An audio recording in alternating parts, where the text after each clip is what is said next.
Asia cup पूर्व शुभमन गिल को हेबो फिटनेस टेस्ट। रोहित बुमरा को डाकिला बीसीसीआई, जो टूर्नामेंट प्रथम मैच 9 सेप्टेम्बर में खेल।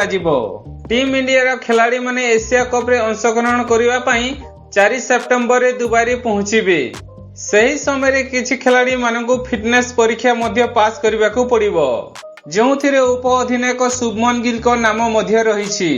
दीर्घ दिन पर टी20 दल को फेरिबा परे शुभमन को एशिया कप रो उप अधिनायक कराଯାଇଛି। किंतु इंग्लैंड गस्तरु फेरिबा परे टेस्ट अधिनायक शुभमन गिल फ्लू जोगु दिलीप ट्रॉफी क्वार्टर फाइनल खेली पारि नथिले।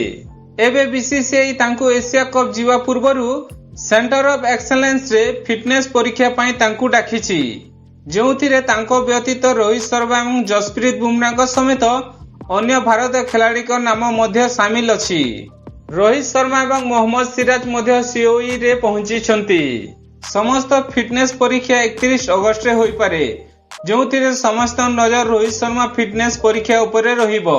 टीम इंडिया को अक्टोबर मासरे ऑस्ट्रेलिया गस्त करबाकू पड़िबो, जोठारे 3 मैच बेस्ट एक दिवसीय सीरीज खेला जिवो।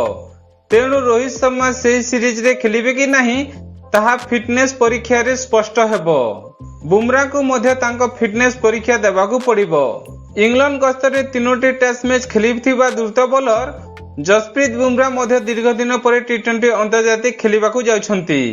बुमरा मध्य सीओई रे पहुंची, जोठारे तांको व्यतीत वाशिंगटन सुंदर, यशस्वी यशपाल एवं शार्दुल ठाकुर मध्य निजर फिटनेस प्रमाण करबाकू पहुंची।